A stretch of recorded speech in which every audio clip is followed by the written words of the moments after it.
good. All good. Nice, peaceful, early evening walk.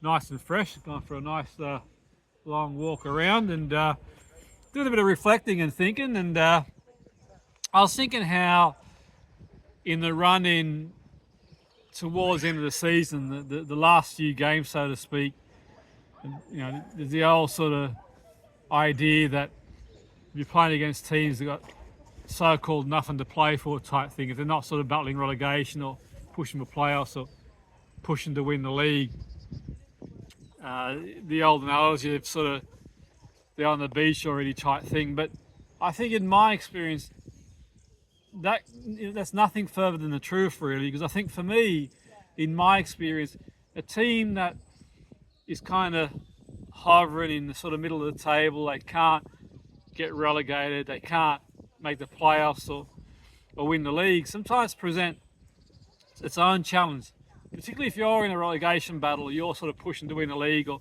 pushing for the playoffs. It presents its own challenge, and I think some of the biggest challenges sometimes is the team you're playing against, if they're in that situation, they've kind of got that freedom. The park break, metaphorically speaking, is off. They can just go out and play and enjoy it as well.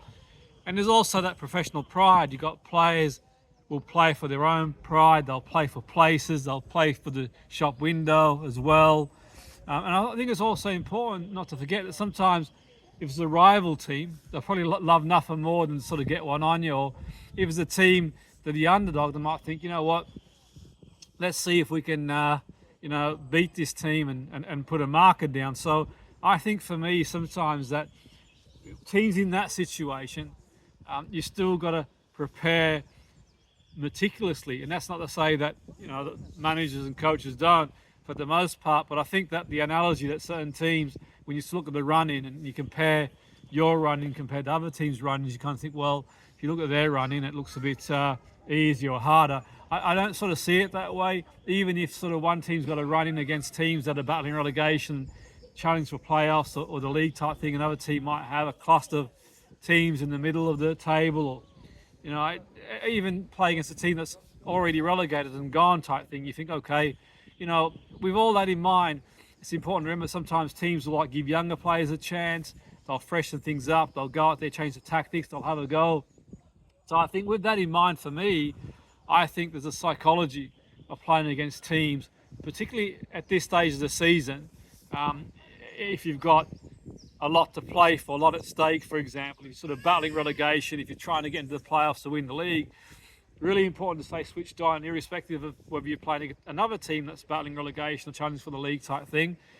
It's important to sort of stay switched on and not take for granted, teams who, from a points perspective, you kind of think, well, they can't relegated, can't make the playoff, can't win the league.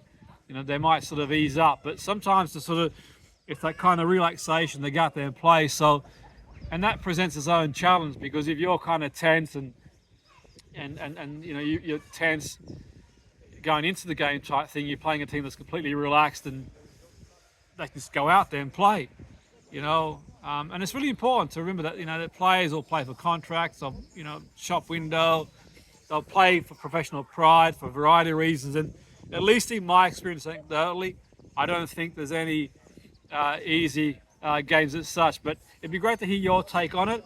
Always good to hear other perspectives. That's my perspective on it. Great to hear your perspective as well.